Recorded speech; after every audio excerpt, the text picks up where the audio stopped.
International Women's Day coming up, isn't it? It is International Women's Day. Woohoo! So today we thought we'd talk about maybe one of my most controversial points of view, in that I am not a huge fan of International Women's Day. Really? But you get a whole day to yourself.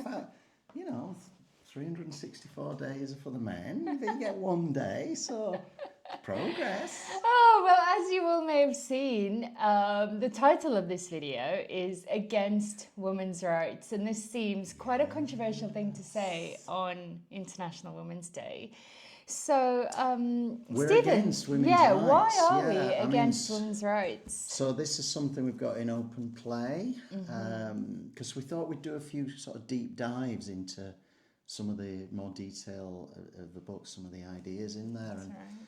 So it's round about pages 131, 133. We sort of argue we're against women's rights. Now, how could that be so? How can you Especially for people who run the Feminist Sport Lab and who have just written a book that makes the case for feminist sport. So if we're for feminism, how can we be against women's rights? But we think that there is a really strong and coherent argument here that has a great feminist lineage. It does. Do you want to explain what we say in open play, or are we starting with Harriet? Well, I mean, we wrote Open Play before we started reading Harriet Taylor Mill. So Harriet Taylor Mill was a feminist thinker in the Victorian age. She's quite famous and known, and this is kind of this kind of typifies the problem that she's kind of best known as the wife of John Stuart Mill. Yes, she's known as the wife of her husband's. Yes. Yeah, that's right. Because Taylor was her first husband and Mill was her second husband. So just to preface this is part of a new project that we're working on that I think we've spoken about before on the videos, in which we're really interested in feminism and physicality. And so we're doing this project going back and reading through the lineage of feminism. So we've done a video before on Mary Wollstonecraft, and we've now kind of reached Harriet Taylor Mill. So Taylor Mill is kind of acknowledged as the co-author of the book The Subjection of Women, which was published just under the name of John Stuart Mill. Her husband, that's right. Because he outlived Harriet by quite some time, and I think it's about 10 years after she died he's published this, but he's in several places he said that all the ideas they came across the ideas together, and that she was a big inspiration for him. But even so, he's published it in his own name, and I don't know about that, because I'd be tempted to say, well, if you've come up with all the ideas together, why isn't it a joint publication? Yeah, but I guess it's a product of the time in which women weren't seen as publishable authors, and that the work might not have been taken as seriously at the time. So there's that, but also I've seen a few sections where he said things that I don't think she would have agreed with. Interesting. So that kind of says, well, maybe it should be his works. Right. But fortunately, though, we do have Harriet's complete works anyway. So we know this is how we're able to distinguish subtle differences between her views and his views. But she's got this view, so if you think it's controversial to be against women's rights, well, Harriet Taylor Mill, one of the early foundational feminists, said was exactly against the same. Women's rights. That's right. So there's a section here that really kind of sums up the view and why you would be against women's rights. So I'm just going to read this section, and then we'll talk about why we agree with this and why we think this is the right way. So she says, "The rights of women are no other than the rights of human beings. The phrase has come into use and become necessary only because law and opinion, having been made chiefly by men, have refused to recognize in woman the universal claims of humanity. When opinion on this subject shall be further advanced towards rectification, neither rights of woman nor even equality of woman will be terms in use, because neither of them fully expresses the real object to be aimed at, viz. The negation of all distinctions among persons grounded on the accidental circumstance of sex. So powerful. So what does that mean? Like, if we had to translate that now into... Well, I think one thing it means is she doesn't want sort of separate rights for women. She just thinks everybody should have human rights. So That's right. So how I would often say that is, it's actually really harmful, and we shouldn't want rights for people on the basis of them being women. Yeah. We want rights for everybody on the basis of being human Yes. beings. This is where the phrase human rights comes from, and why we are against this idea of women's rights, because we think that that is an othering of women and kind of giving women rights on the basis of their womanhood, which kind of creates a mechanism for not seeing them as full human beings, and that's what she's saying. So I think that what's problematic about it is, if you're thinking about what women's rights would be, like, do you think there should be a different list of rights from, say, what men have or any other person? You know, and then why? Why would they have different rights? And the fear would be that, are they an inferior set of rights? Is there something lesser? So that's one big problem with it, I would say. Yeah. And anybody who's kind of defending distinct women's rights, I'd want to know, well, what rights do men have that women wouldn't have, and vice versa? Yeah, and let's explain that a little bit more, because I think right now in the world that is such a common, like as she said, in law and in opinion, that's something that we hear, that women's rights are important, that women want rights, and that women need special rights. We hear this all the time, and I think a lot of people would think that that's a noble thing to do. Yes. So why is that problematic? But any right that you think a woman needs to have seems to me rights that anybody should have. So say a right to privacy in the bathroom, okay, that's something a lot of people get worked up about now, but that's something everybody should have. A right and if to you look bodily at the autonomy, something like that. That's right. Freedom from violence. Women suffer a lot of violence, but everybody should be free from violence. That's right. So if we look at the Universal Declaration of Human Rights, or if we look at the way that, you know, places like the UN characterize this, they often talk about those universal rights. So the right to clean drinking water, the right to sanitation, the right to bodily autonomy. Those are rights that everybody should have access to. And so when we start to cleave this off, and instead of talking about the right to sanitation, we now talk about, oh, women should have the right to menstrual products, which is only a very small part, really, of sanitation. Everybody should have access to a clean bathroom with the right products that they need, flushing running water, and soap to wash their hands.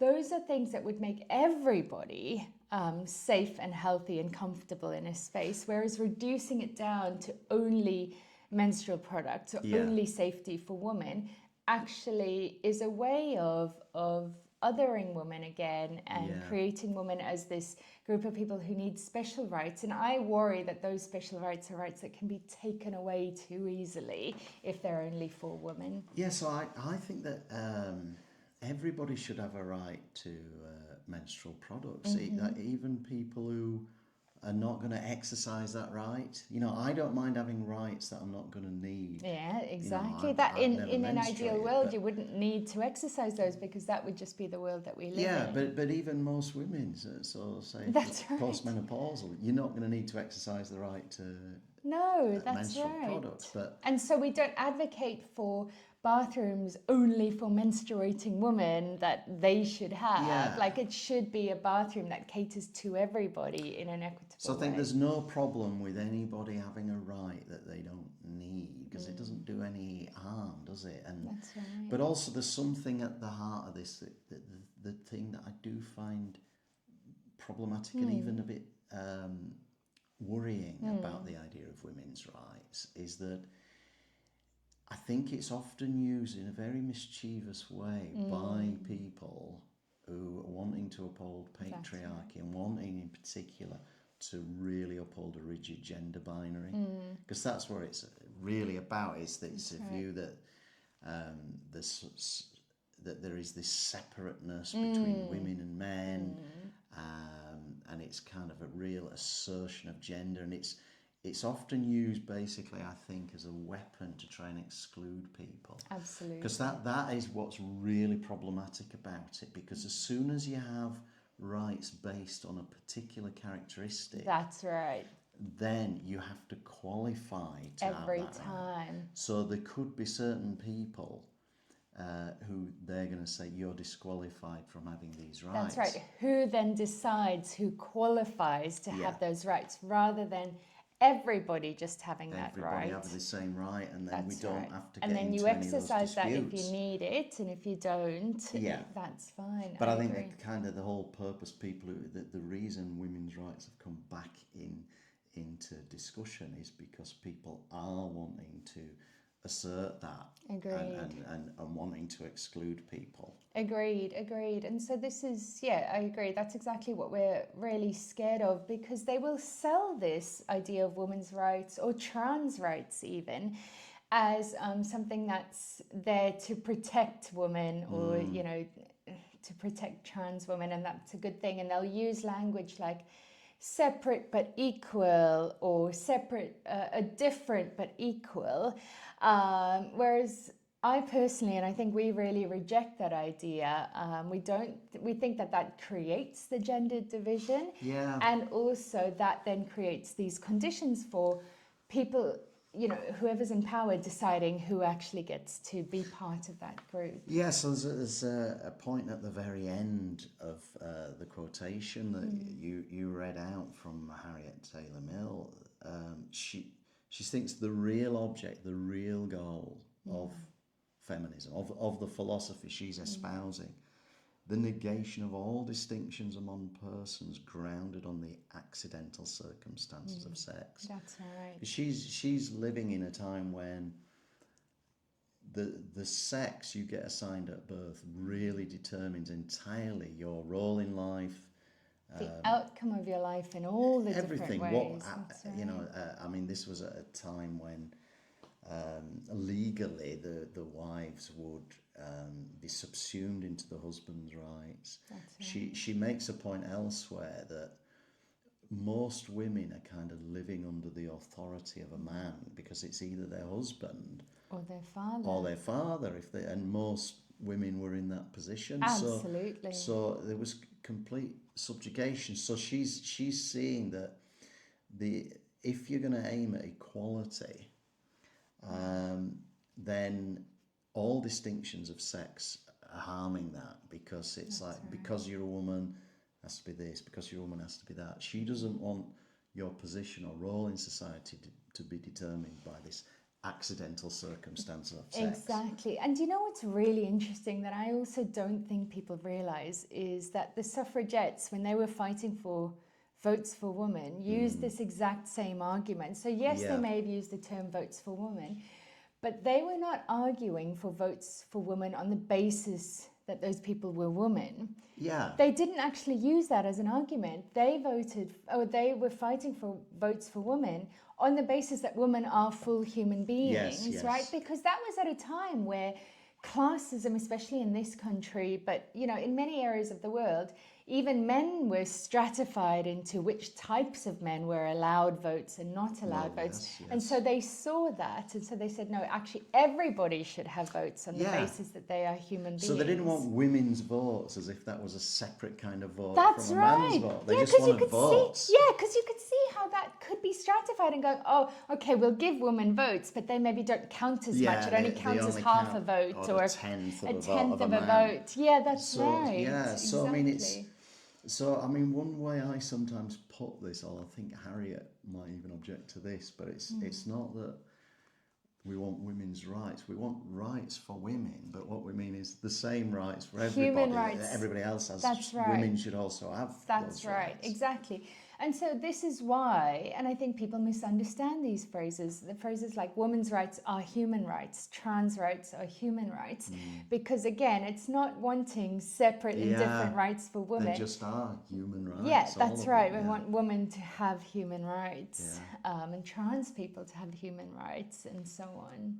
Yes, so I hope that explains a little bit why, because first time I heard this, it's a very radical thought. I said, hang on, it how can really you be against is women's rights, but you educated me on this actually. And then before I we found it. this in Harriet, which was Yeah. so exciting. It is so fun to me that, same with Mary Wollstonecraft, we're going back and finding these exceptionally radical ideas published in that time. And it's, you know, it's a little bit sad to find that those ideas have not permeated as much as we would have liked them I know, to. and it almost feels like we're going backwards. Yeah, and you have the same patterns repeating themselves now in this idea about women's rights again as being different.